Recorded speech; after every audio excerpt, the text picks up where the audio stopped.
বাংলাদেশে রাম মন্দির নিয়ে রংপুরে যে সমস্ত কিছু হিন্দুরা যেভাবে বক্তব্য দিতে আছেন, যে বাংলাদেশের এরকম বক্তব্য আছে, বাংলাদেশে প্রত্যেকটা জেলায় মন্দির হবে, আমরা করব, এটা ঠেকাই আমরা দেখব। আচ্ছা, আপনারা যে হিন্দু, এটা কি আপনাদের মাথায় আছে? এই সমস্ত বক্তব্য কার ইন্ধনে দিতে আছেন? কোন দেশের ইন্ধনে দিতে আছেন? কারণ আপনাদের তো বাড়িঘর ভারতে, আপনারা ভারতে চলে যাবেন। যখন আপনাদেরকে ধাওয়া দিবে তখন তো আপনারা ভারতে চলে যাবেন। এইখানে বাংলাদেশে যে সাধারণ হিন্দু, তাদের অবস্থা কি হবে? আপনারা তো ভারতের এজেন্ট, আপনারা ভারতের এজেন্ট, ভারতের হয়ে আপনারা কাজ করতেছেন।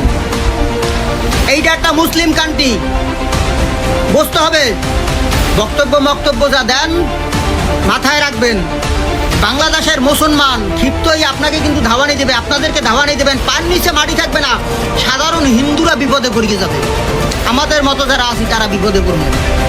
এই কামও করবেন না। আর যদি এ ধরনের কিছু আভাস পাই এই মন্দির নিয়ে, এই আপনার মূর্তি নিয়ে, কিন্তু ষড়যন্ত্রের গন্ধ আসতেছে।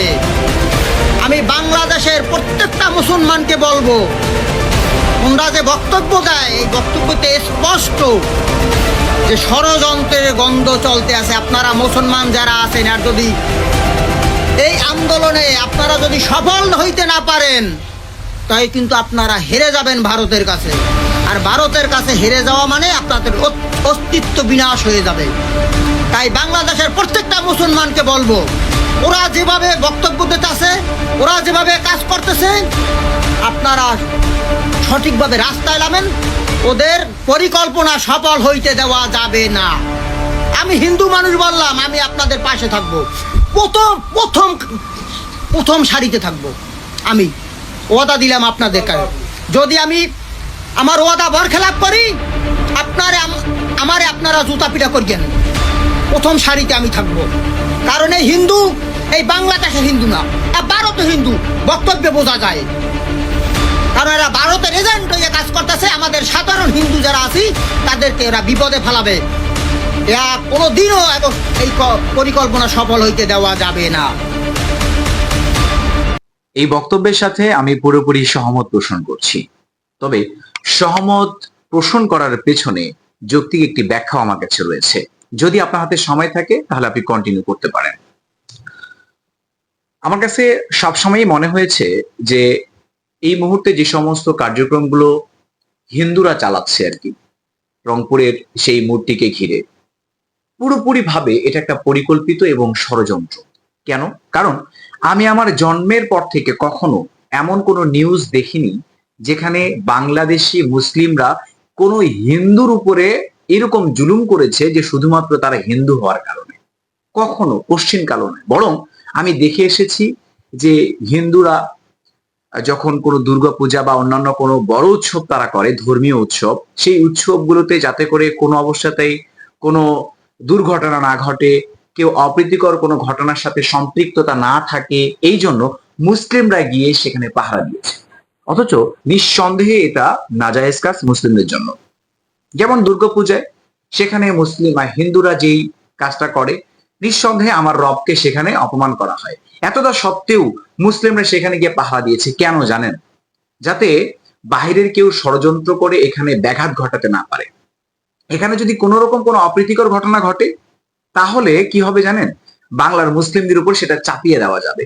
এই কেউ যেন এটা মানে ষড়যন্ত্র করে বাংলার মুসলিমদের উপর এটা চাপাতে না পারে, এই জন্য বাংলার মুসলিমরা তারা জানে যে তাদের রবকে অপমান করা হচ্ছে, এর পরেও সেখানে তারা গিয়ে মানে তাদের উৎসবকে ঘিরে তারা পাহারা দেয়।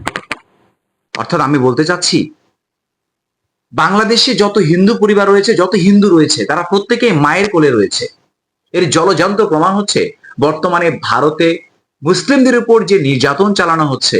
আল্লাহু আকবার, আল্লাহ তুমি হেফাজত করো। জ্বলন্ত জ্বালিয়ে দেওয়া হচ্ছে, মানে জীবন্ত মানুষকে জ্বালিয়ে দেওয়া হচ্ছে শুধুমাত্র সে মুসলিম হওয়ার কারণে। এরকম কত শত ভিডিওতে আপনি দেখেন, তাই না? শুধু মুসলিম হওয়ার কারণে তাকে লোহার রড দিয়ে পিটিয়ে হত্যা করা হচ্ছে, জোর করে জয় শ্রীরাম বলো।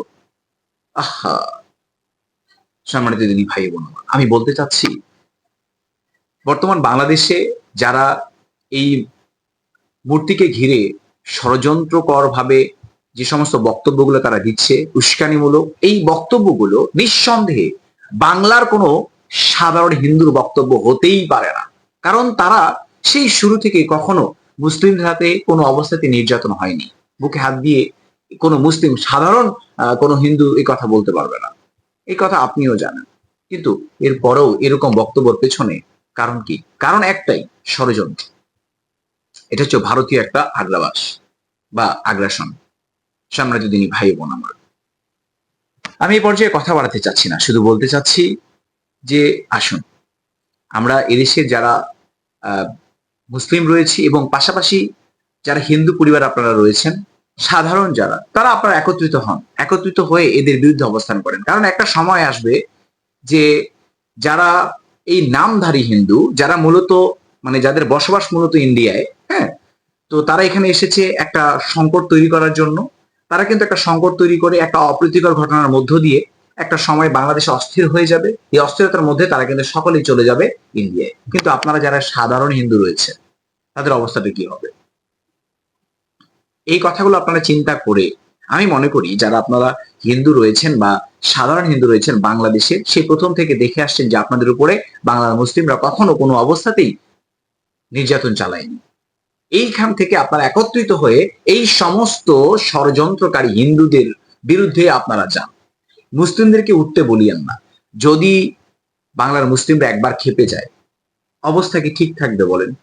এই যে কিছুদিন আগে না, মনে হয় আজকে একটা বক্তব্য শুনলাম যে ভারতের 100%-এর ভিতরে 99% লোক মনে করে যে বাংলাদেশকে মুহূর্তের মধ্যে কি দখল করা যাবে, কিন্তু 1% লোক মনে করে এটা পসিবল না। সেটা কারা? সেনাবাহিনী।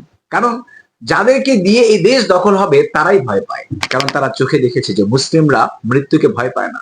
তারা সব সময় মৃত্যুকে আলিঙ্গন করে রেখেছে, কারণ যে কোনো সময় মরতে হবে। তাহলে যদি ধর্মের জন্য মরে যাই, যদি আমার রবের দিনকে রক্ষা করতে গিয়ে মরে যাই, তাহলে সেটা শহীদ। আমরা তো সেই মৃত্যুর অপেক্ষায় আছি, শহীদী মৃত্যু। সুতরাং মৃত্যুর ভয় করি না আমরা। তাই আমি এখানে জায়গা থেকে বলতে চাই, যারা বাংলাদেশের সাধারণ হিন্দু রয়েছেন, দয়া করে আপনারা একত্রিত হন এবং এই সমস্ত ষড়যন্ত্রকারী হিন্দুদের বিরুদ্ধে অবস্থান নেন। তা না হলে অচিরেই আপনাদের বিপদ হতেও পারে। সম্মানিত দিনী ভাই বোন আমার, এই পর্যায়ে কথা না বাড়িয়ে মহান রবের কাছে প্রার্থনা করব, আল্লাহ যেন এই সমস্ত ষড়যন্ত্রকারীদের ষড়যন্ত্রকে নস্যাৎ করে দেন। পাশাপাশি আমরা এই দেশে হিন্দু, মুসলিম, বৌদ্ধ, খ্রিস্টান একত্রিত হয়ে সেই প্রথম থেকে যেভাবে ছিলাম, তারা তাদের ধর্ম পালন করে, আমরা আমাদের ধর্ম পালন করি, একে অপরের উপরে আমাদের কারো কখনো যেহেতু বিদ্বেষ ছিল না, এভাবেই যেন আমরা আবারও নতুন করে শুরু করতে পারি। আল্লাহ মহান রব্বুল আলামিন আমাদেরকে যেন সেভাবে চলার তৌফিক দান করে।